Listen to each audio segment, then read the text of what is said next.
مع أفضل خدير ومقول برفالك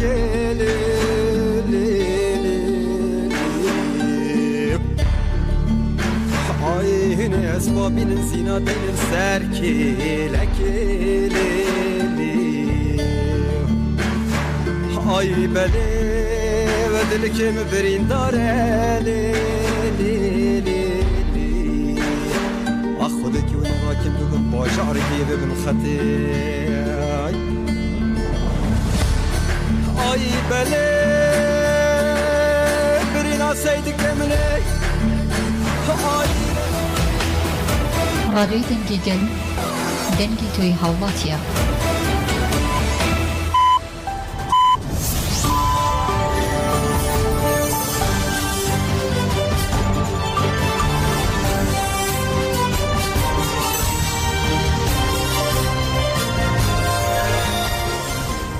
سڵاوتان لەبێ هەپەکە دیمەنی دوو چالەکی نیشانەشکێنی گەریلاکانی ئازادی لە دژی سوپای تورک بڵاو کردوەوە کە لە ڕۆژانی 27 و 29 کانۆنی یەکەمی 2023 لە گردی جودی ئەنجام دراون بە هۆشیان و دوو داگیرکەر سزا دراون. ماڵپەڕی گەریلا تیڤی دیمەنی ئەو دوو چالاکیە نیشانەشکێنی گەریلاکانی ئازادی کوردستانی بڵاو کردوێتەوە. چالاکی یەکەم بە چەکی نیشانەشکێن لە 27 کانۆنی یەکەمی 2023 لە گردی جودی لە زاب ئەنجام دراوە تێدا دەردەکەوێت داگیرکەرێک سزا دەدرێت. هەروەها لە دیمەنەکەدا چالاکیەکی دیکە گەریلا نیشان دەدرێت کە گەریلاکانی ژستار چالاکی نیشانەشکێنیان لە دژی سوپای تورک لە 29 هەمان مانگ لە گردی جودی ئەنجامدا و بەهۆی داگیرکەرێک سزا دراوە. بە لە کاتێکدا کە ناوەندی پاراستنی گەلنەپەکە لە 20 مانگەشدا لە مزگەنی نەورۆزدا ڕایگەیاند کە گەریلاکانمان دەرفەتی ئەوان بۆ ڕکساو کە فڕۆکەی بێفڕۆکەوانی دەوڵەتی تورک بەکارێگەرکن کە لە ماوەی 13 مانگدا 15 فڕۆکە خراونەتە خوارەوە بۆ شوێ گەریلاکانی ئازادی زەوی و ئاسمانیان لە سوپای داگیرکەری تورک غەفڵ کردووە.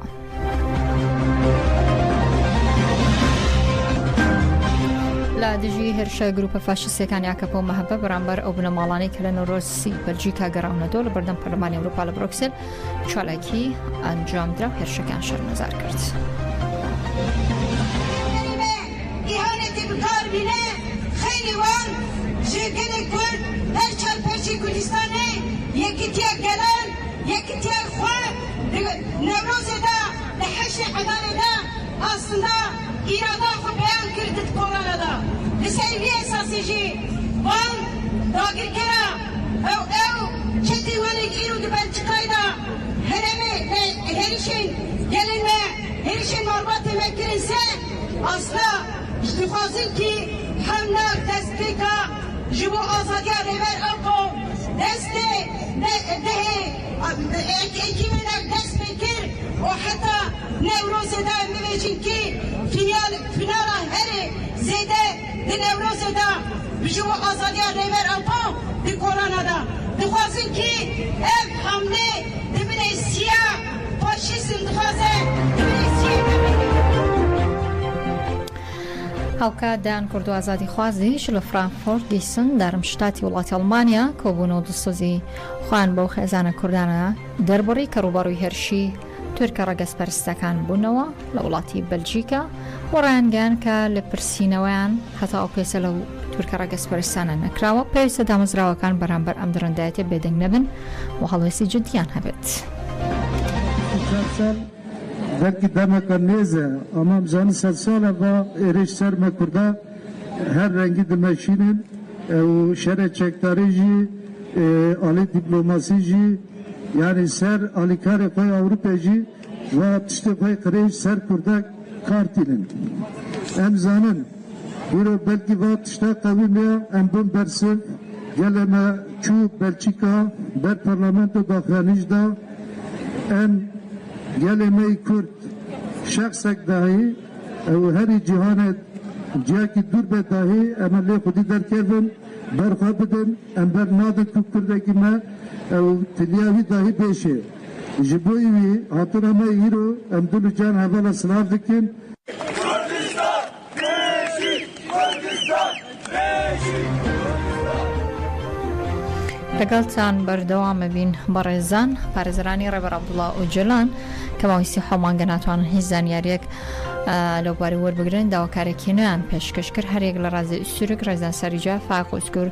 ئەرۆڵ و مەزلوم دینچ لا پارێزرانی نووسنگی یاسایی سەدە بۆی بتوانن دیدار لەگەڵ ڕێبەر ئۆجۆلان هۆمار خێری کۆنار حملی هەڵدرمۆی ساکتاش ئەنجام بدەن سەردانی هەرێک لە داواکاری گشتی کۆماری بۆرسا بۆ ڕێبەرەتی زیندانی مرالیان کرد. پەیوەندی ڕێبەر ئۆجۆلان لەگەڵ ژیانی دەرەبەتاتی پچراوە هیچ وەڵام و داواکارێک بۆ دیدار نادرێت و هەندێک جار دوای چەند مانگێک بە پارێزران دەڵێن کە سزای دیسپلین هەیە.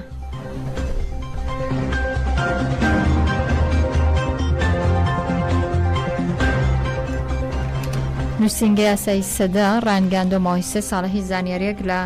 ئیمرالیەوە بەردەست نییە و دابڕینی پەیوەندی بە ئیمرالی و بە دەرەوە نیشانەی ئەوەیە کە لە دورگەی ئیمرالی لە پشت پەردەوە شتێکی شاراوە هەیە. نووسنگە یاسایی پارێزرانی سەدە لە ڕاگەنراوەکەدا دەڵێن ئەو گۆشەگیریەی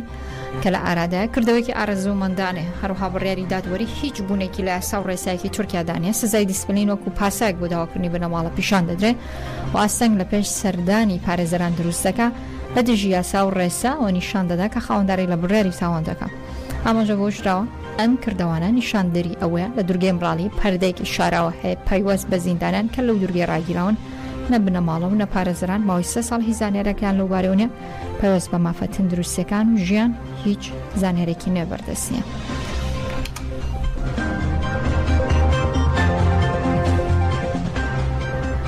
زۆزان شنگالی هاوسەرۆکی ئەنجومەنی گەل گوهبەل لە شنگال دەڵێت لە ڕابردوودا بۆی فشار و ئاستەنگەکانی پارتی دموکراتی کوردستان و ئێمە فکری ڕێبەراپۆمان نەدەناسی بەڵام دوای جینۆسایت بینیمان ئەوان ڕزگاریان کردین ئێستا باشتر لە فکری ڕێبەر ئاپۆتە دەکەین.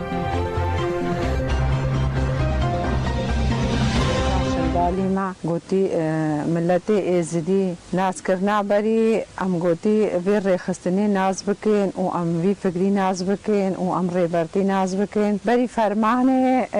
6-7 ساله 12 ساله الباجار شنگال دا جیگی وان هبو ادگوتن ناونداوان ادگوتن ناونداوان ما نزانی او چیه و هر الجی خدا ادمان که جگبون گوتی خورد بون الوی ناونده دمان ملت ازدی همی گنده جرا موادد به وقا چاد برین شکرت برین موادت برین ایلبا جردا جرا جنا ازدی نانشوان ربيل نوغا نهوفر نو او الزعبون جنا ازدي مساعدة واندك وغا بري 10 سالا بو نافنگا وانا شنگال دبو من نزاني او نافندا او چيا او چهاتي شنگال دا وانش باخوا و فکری خوا وانزانی فرمانگی سری شنگال داته و بری هنگی 6-7 ساله ریبر آپو ادگود بو شاگرتی خوا فرمانگی سری ملت ازدی داته خوا بگهینا ملت لە سویسراش با پێشەنگاتی ئەنجومەنی ژنانی بریتان و لە چارچێ هەڵمەتی ئازادی بۆ عەبدوڵڵا ئۆجۆلان چارەسەری بۆ پرسی کورد نامە بۆ ئیمرالی نێراوە لە کانتۆنی زورخی سویسرا لە چارچێ هەڵمەتی ئازادی بۆ عەبدوڵڵا ئۆجۆلان چارەسەر بۆ پرسی کورد هەڵمەتی 100,000 پۆست کارد بۆ ڕاپەڕاندنی گەلی کورد عەبدوڵڵا ئۆجۆلان دەستی پێ کردووە و لە چارچێ هەڵمەتەکەدا بە پێشەنگاتی ئەنجومەنی ژنانی بریتان نامە بۆ ئیمرالی ڕەوانەکرا بەم بەسی ناردنی نامەکانان بەدایان ژن لە بەردەم پۆستەخانەی زۆرخ کۆبوونەوە نامیان بۆ ڕێبەر ئۆجۆلان نووسی و ڕەوانەی دورگەی ئیمرالیان کردووە بەر لە چالاکیەکە دایکانی هەشتی لە بەردەم پۆستەخانە لە لێدوانێکدا ڕانگەاندووە تا ئازادی ڕێبەر ئازادی گەلی کوردەوە لە هەموو لایەنگرانی ئازادی و ئاشتی دەکەین کە خاوەنداری لەم هەڵمەتە بکەن.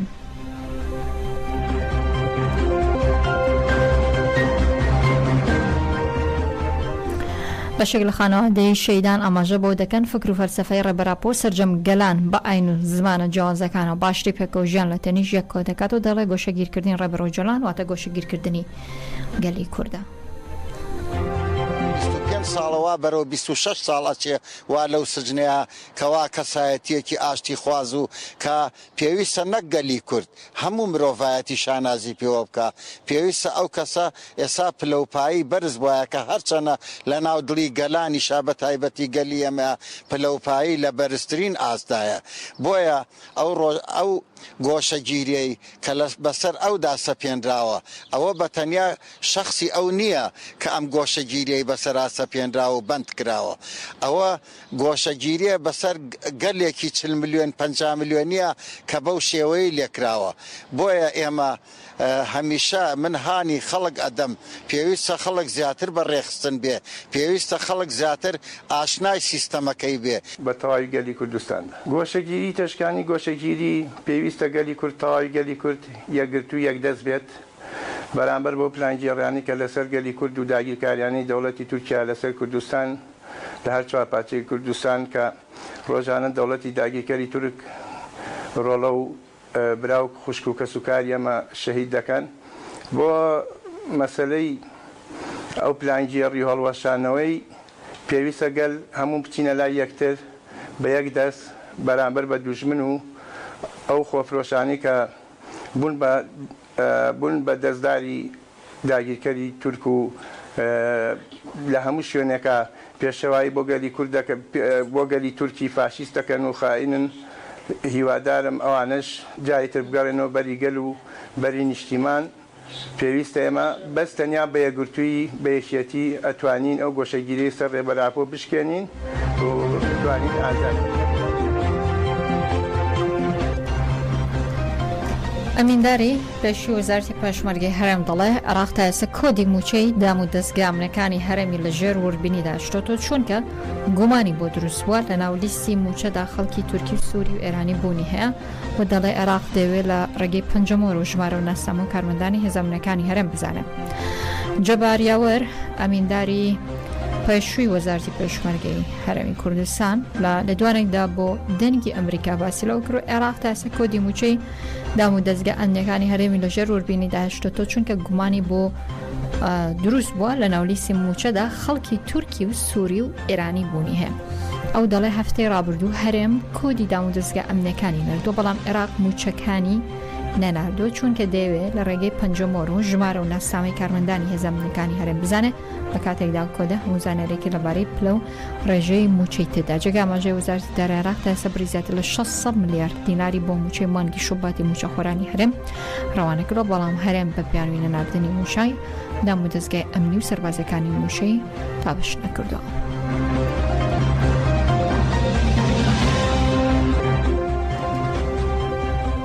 هەر شاد بن.